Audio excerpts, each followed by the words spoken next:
language interpreter doing the voicing, Tobias Omondi. Now, on to the news and what's happening around the country.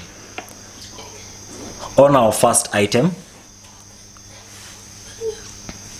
the Kenya Certificate of Secondary Education, that's Kcse, main examinations officially began on Monday morning, with officials from the Ministry of Education arriving at various exam collection centers to oversee the distribution of the exam materials.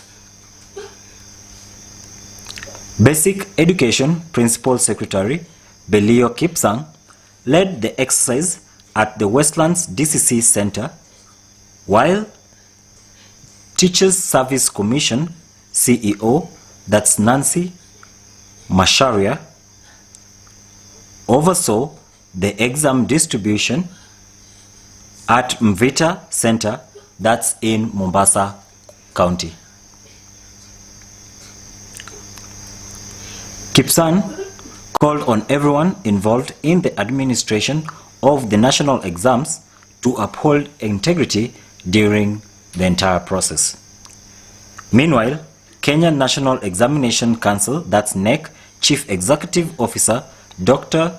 David Njengere has announced that there will be a double collection of examination papers from the container to the examination centers, a rule expected to deter cheating. Let's have a look. We've been able to deal with quite a number of spaces on social media. Quite a number of them have been brought down. Quite a number of them have been closed. Quite a number of people have been arrested. Quite a number of these people have been arrested. This week we are very sure we shall continue being very hard on these social media fellas who are giving us challenges. Turkana, we were told there were 2 sub-counties which were facing enhanced rains, and a chopper has been released to that region. We have also another 2 choppers in Tana River where also there are quite some enhanced rains. And as we do this, we are urging our colleagues to be more careful so that they don't try or attempt to cross rivers where there is flooding. We are doing examination when we have heavy rains pounding this region. We've had floods, we've had roads cut off. Communication has become a challenge. So with the choppers, we are assured that the examination materials will reach the examination centers without any hitch. The first session will be conducted from 8 o'clock. Then the center managers will return those scripts to the container and they will collect the second session paper at 12:30. And they will administer that paper at 2 p.m. That is the new rule.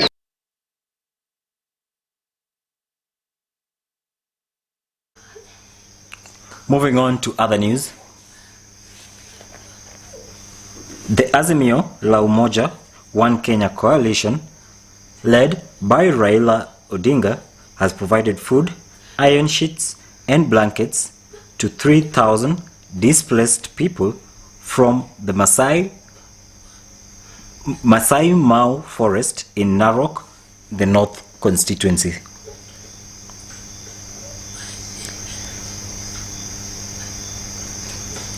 Speaking at Enesonkoyo village, where he officially handed over the aid, Moitalel Ole Kenta, who ran for governor on the ODM ticket, distributed 610 blankets,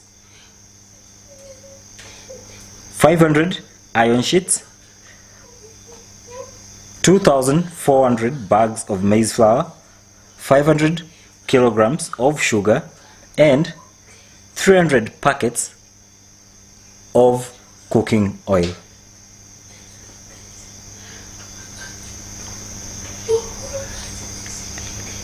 Kenta denied the allegations that he was interfering in the leadership, saying that his intention was to unite for the rights of families that had been wrongly evicted by the government and that it should not have happened.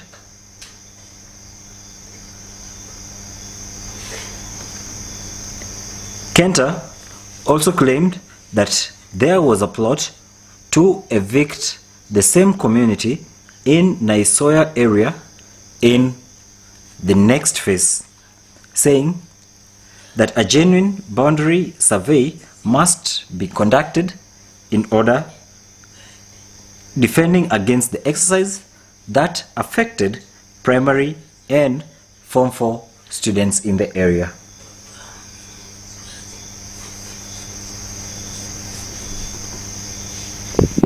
Wakati ya Clark alikuwa anaitwa wala Naiguran, mipaka iliyokwa na hata mpaka sasa iko bikwa.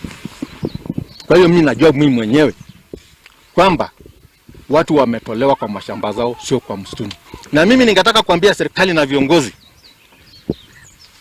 hamungetoa watu msituni kabla ya kuhakikisha mipaka iko wapi. Mungangojea mipaka itolewe, halafu nini? Muta watu kwa msituni. Sababu kusema pia sababu watu wengine walitolewa lazima watolewe, sio niyo kama ni haki. Pia maneno ya kutoa watoto wetu sasa wanafanya mitihani darasa la 8. Hiyo imetumiza sana. Because sasa watoto na ndio tunategemea kesho. Hawa watoto ni lini watapita mtihani? Kitabu imechomwa, kila kitu hana mahali ya kulala. Hiyo ilituudhi na ilitumiza sana. Ningetaka kumwambia Rais Ruto, sisi tunataka tu haki. Na mimi niko na viongozi wengine wa Masai.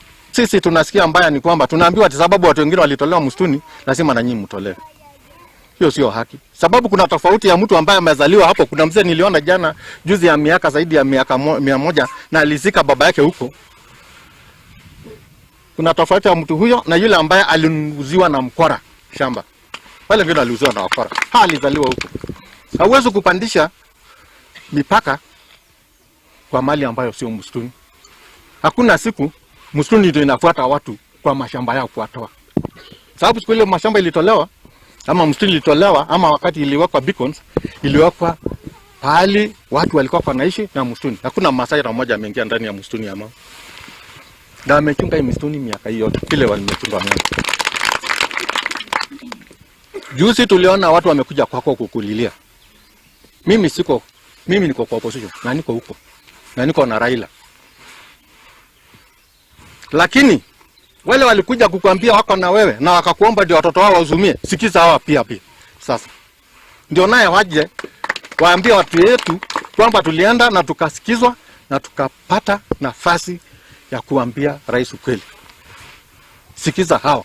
Baba alitutolea blanketi 610. Baba pia alisema anajua hiyo Raila. Baba ndio tunaita Raila ndio tunaita baba. Baba akasema pia hawa watoto wataki waumie. Akawapea mabati 500.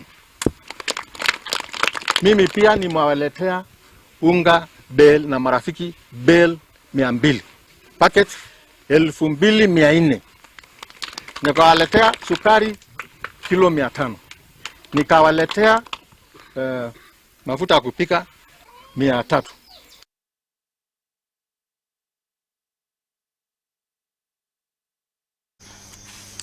Moving on to other news. Deputy President Rigathi Gachagua has ruled out any ongoing supremacy battle in the Mount Kenya region on who should be the community kingpin. He termed the concept of the kingpin as a tribal grouping fronted by selfish leaders who are against their community's development. The Deputy President also said that his current priorities are to unite and to consolidate the Mount Kenya region behind President William Ruto and to provide him with any support that he needs in order to achieve his agenda for the country at both the county and the national levels.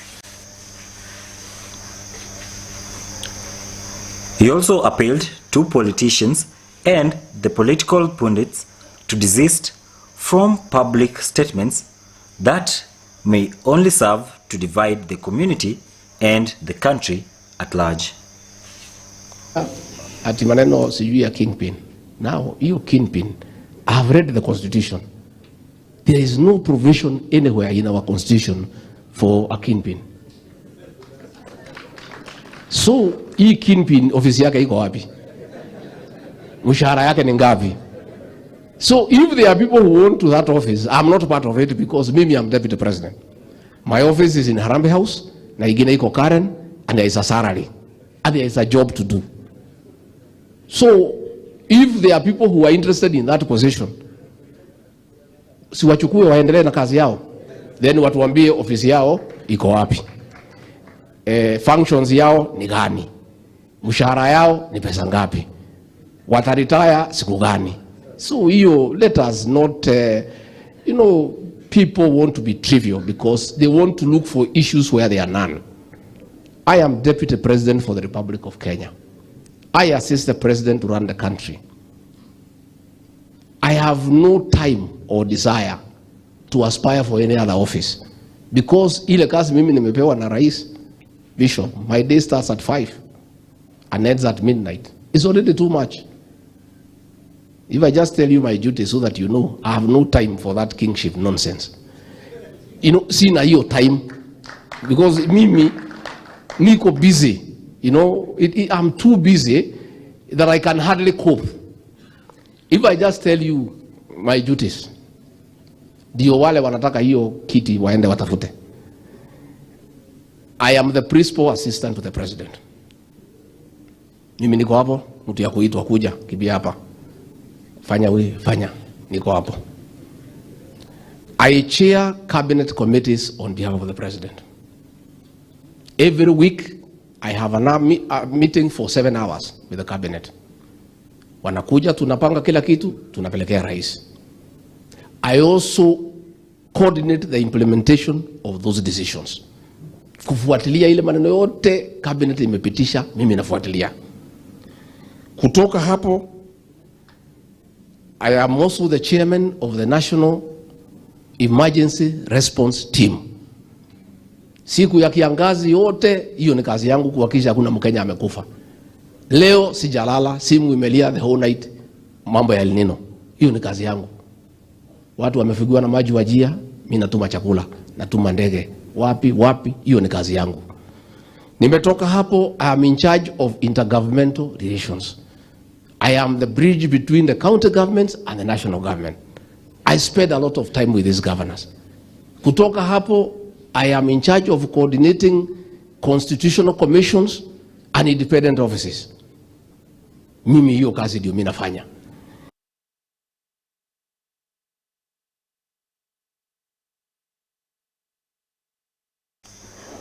Moving on to other news. Interior Cabinet Secretary Kithure Kindiki has today announced the establishment of additional security camps for the Anti-Stock Theft Unit, that's ASTU, and the General Service Unit, that's GSU, Special Forces in Igembe North, that's in Meru County.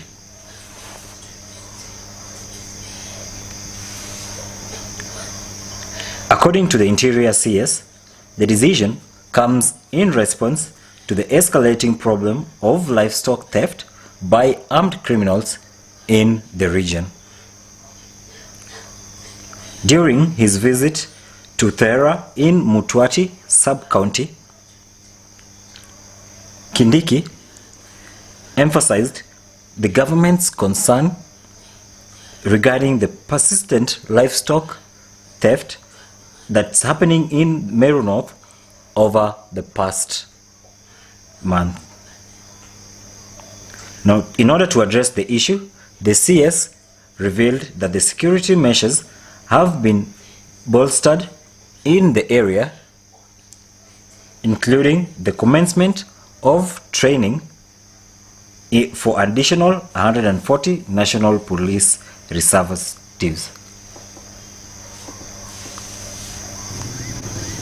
Increasingly, we have seen in many parts that are affected with the problem of livestock rustling, political leaders trying to interfere with security operations and bringing politics in matters counter banditry. We have instructed our security agencies to make sure that the war against cattle rustlers is not in any way politicized. And any political leader who uses politics to complicate the war against banditry, legal action will be taken against them, irrespective of their political persuasion, whether or not they are leaning towards the government political party or the opposition. Will take action against them and will be very ruthless, and will not care how many votes that particular person got, because there is no connection between being voted and abetting or encouraging crime. So this war, once again, I'm calling on the people of Kenya to be on one side.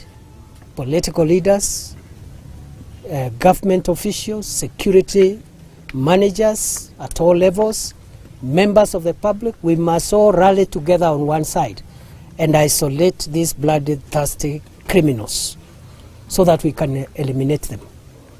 I think they have tormented our people for a long time. Time has come for us to call the bluff. We're going to go out of our way not only to secure communities from attacks, but also to take preemptive measures and neutralize the threat of bandits from source. Therefore, increasingly, we will not rely, or we will not wait for bandits to attack for us to launch an operation. We are going to take preemptive operational measures to preempt attacks by criminals.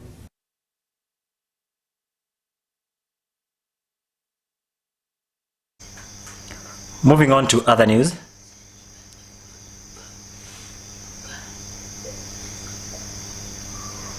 Over 1,000 residents of Njiru who are facing eviction from land that belongs to the late politician Gershon Kirima have filed a case challenging the decision. The residents want the case to be certified as urgent and the eviction order issued on the 23rd of October be temporarily stayed pending a hearing and determination of the case. The residents claim that they have been living on the land for over 40 to 50 years and that the judgment will affect them.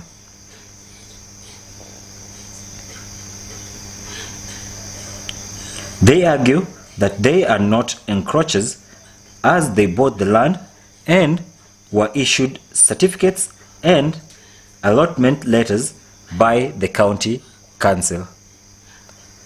The residents also argue that they will suffer irreparable harm if the court does not issue an order staying the execution of the judgment.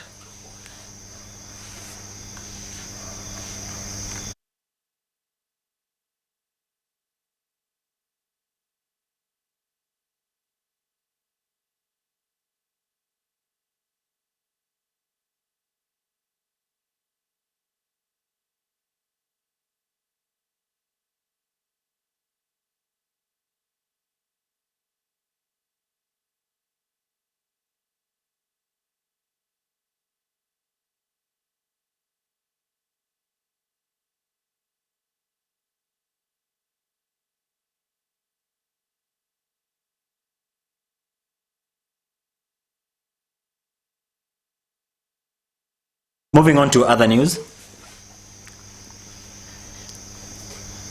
Lands and Physical Planning Cabinet Secretary Alice Wahome has advised Kenyans to be careful when buying land in order to avoid being scammed by land cartels.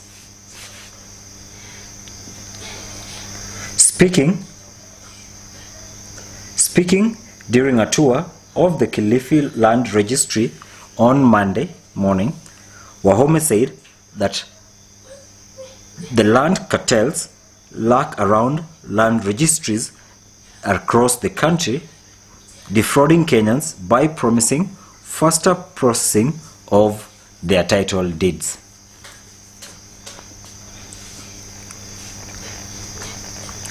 She also added that her ministry was investigating the activities of all the 97 land registries to weed out the cartels that have been swindling millions of shillings from unsuspecting Kenyans and issuing them with the fake title deeds.